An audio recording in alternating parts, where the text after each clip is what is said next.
नमस्कार दोस्तों, धर्म ज्ञान हिंदी कहानियां चैनल पर आप सभी श्रोताओं का बहुत बहुत स्वागत है। दोस्तों, एक समय की बात है। किसी गांव में गोवर्धन नाम का एक किसान रहता था। वह रोज अपनी गाय भैंसों को चराने के लिए एक पहाड़ी पर जाया करता था। वहीं कुछ दूरी पर एक छोटा सा कृष्ण भगवान का मंदिर था। गोवर्धन जो अपने साथ रोटियां बांधकर ले जाता था, अक्सर उसी मंदिर के बाहर बैठकर खाया करता था। एक दिन उसके मन में ख्याल आया कि इस रास्ते से सब लोग आते जाते हैं और ठाकुर जी को अच्छे अच्छे मेवे मिष्ठानों का भोग चढ़ाकर जाते हैं। मेरे घर में मेवे मिष्ठान नहीं है तो क्या हुआ? दूध घी की तो कोई कमी नहीं है। कल से मैं भी ठाकुर जी के लिए ताजा मक्खन लेकर आया करूंगा। ठाकुर जी को तो वैसे भी माखन मिश्री बहुत पसंद है। अगले दिन जब वह सोकर उठा तो उसने देखा कि उसकी पत्नी शारदा छाछ बिलोकर मक्खन निकाल रही है। रोजाना की तरह जब वह अपने पशुओं को चराने के लिए चला तो उसकी पत्नी ने हमेशा की तरह उसके लिए 4 रोटियां बांध दी। तब गोवर्धन ने अपनी पत्नी से कहा कि वह एक मिट्टी के बर्तन में थोड़ा सा मक्खन डालकर उसे दे दे। शारदा ने छोटी सी मटकी में थोड़ा सा मक्खन भी डालकर दे दिया। इसके बाद गोवर्धन अपने पशुओं को लेकर चल दिया। रास्ते में उसी मंदिर के सामने आकर रुका।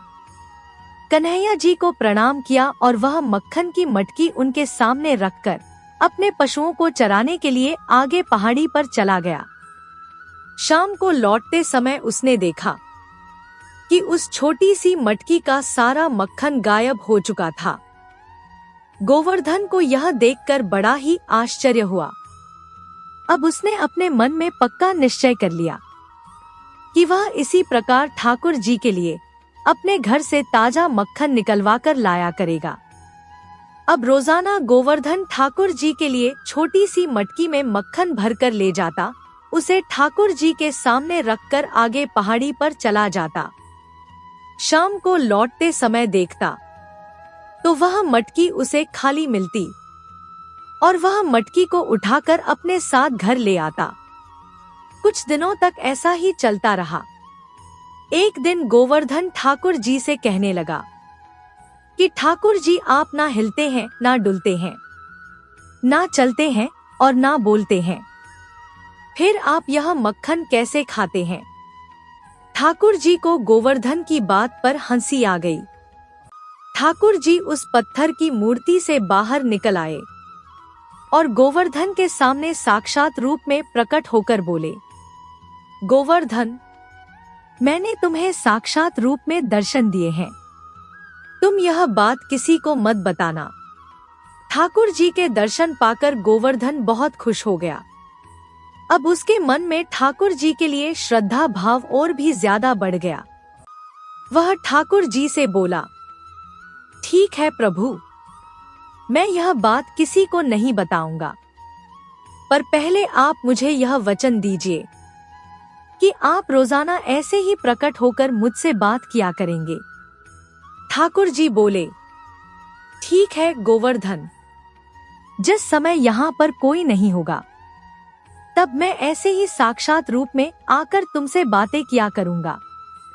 उस दिन के बाद हर रोज ठाकुर जी अपने साक्षात रूप में आकर गोवर्धन से बातें करने लगे। एक दिन गोवर्धन ने ठाकुर जी से कहा, प्रभु, आप एक ही जगह हर समय ऐसे ही खड़े रहते हैं। सारा दिन खड़े खड़े आपके पैर दुख जाते होंगे। एक दिन के लिए मैं आपकी जगह खड़ा हो जाता हूँ और आप आराम कर लीजिए, इससे मुझे बहुत प्रसन्नता होगी। ठाकुर जी बोले, गोवर्धन, तुम कह तो ठीक ही रहे हो। मैं अपने प्यारे भक्तों की सेवा में हर समय इसी प्रकार अडिग ही खड़ा रहता हूँ। ना जाने मेरे कौन से भक्त पर कब कैसी मुसीबत आन पड़े, इसलिए मैं कभी आराम भी नहीं करता। परंतु मेरी तरह सब कुछ देखते हुए भी किसी प्रकार की प्रतिक्रिया दिए बिना यूं चुपचाप खड़े रहना तुम्हारे बस की बात नहीं है। यह बात सुनकर गोवर्धन ठाकुर जी के सामने जिद करने लगा। प्रभु, आप जैसा कहेंगे मैं बिल्कुल वैसा ही करूंगा। मैं आपकी मूर्ति के पीछे बिल्कुल चुपचाप खड़ा रहूंगा। आप कुछ समय के लिए आराम कर लीजिए। ठाकुर जी ने कहा, ठीक है गोवर्धन, मैं सामने की पहाड़ी पर जाकर किसी वृक्ष के नीचे लेटकर कुछ देर के लिए आराम कर लेता हूँ। तब तक तुम यहीं मेरी मूर्ति के पीछे चुपचाप खड़े रहना। बस इतना याद रखना, चाहे कुछ भी हो जाए, तुम्हें बिल्कुल मौन रहना है और किसी को भी देखकर कोई प्रतिक्रिया नहीं देनी है। इतना कहकर श्री कृष्ण भगवान वहां से अंतर्ध्यान हो गए और गोवर्धन अपने वचन के अनुसार ठाकुर जी की मूर्ति के पीछे चुपचाप खड़ा होकर मंदिर में आने जाने वाले भक्तों पर नजर रखने लगा। थोड़ी देर बाद ठाकुर जी के दर्शन करने के लिए एक व्यापारी वहां पर आया। वह जैसे ही ठाकुर जी के चरण स्पर्श करने के लिए नीचे झुका, वैसे ही उसकी जेब से रुपयों की भरी थैली निकलकर वहीं गिर पड़ी। व्यापारी को इस बात का पता नहीं चला और वह ठाकुर जी के दर्शन करके ऐसे ही चला गया और उसकी रुपयों से भरी थैली वहीं पड़ी रह गई। गोवर्धन चुपचाप खड़ा यह सब देख रहा था, परंतु वह ठाकुर जी को दिए हुए वचन को तोड़ नहीं सकता था, इसलिए मौन ही खड़ा रहा। थोड़ी देर बाद एक गरीब आदमी ठाकुर जी के मंदिर में आया और रोते हुए ठाकुर जी के चरणों में बैठकर विनती करने लगा कि अगर कल सुबह तक रुपयों का इंतजाम ना हुआ तो अस्पताल में उसकी पत्नी और उसका होने वाला बच्चा दोनों ही मर जाएंगे। यह फरियाद करके वह आदमी ठाकुर जी के सामने फूट फूट कर रोने लगा। इतने में उसकी नजर ठाकुर जी के चरणों में पड़ी उस थैली पर पड़ गई। उसने वह थैली उठाई और उसे खोलकर देखा तो उसकी खुशी का ठिकाना ना रहा। थैली रुपयों से भरी हुई थी। उस गरीब आदमी ने ठाकुर जी को बहुत बहुत धन्यवाद दिया और खुश होता हुआ वहां से चला गया। इसके कुछ समय बाद एक सपेरा उस मंदिर में आया। उसने भी ठाकुर जी को प्रणाम किया और प्रार्थना की कि हे ठाकुर जी, मैं जंगल से सांपों को पकड़ने और लोगों की जान बचाने के अपने कार्य से बहुत खुश हूँ। सांपों का जहर उतारकर लोगों की जान बचाने से मुझे जो खुशी मिलती है, मैं उसे बयान भी नहीं कर सकता। परंतु इस कार्य को करने से मेरे सिर पर हमेशा ही खतरा मंडराया रहता है। हे प्रभु, आप तो जानते ही हैं कि मैं अपने परिवार का एकमात्र सहारा हूँ।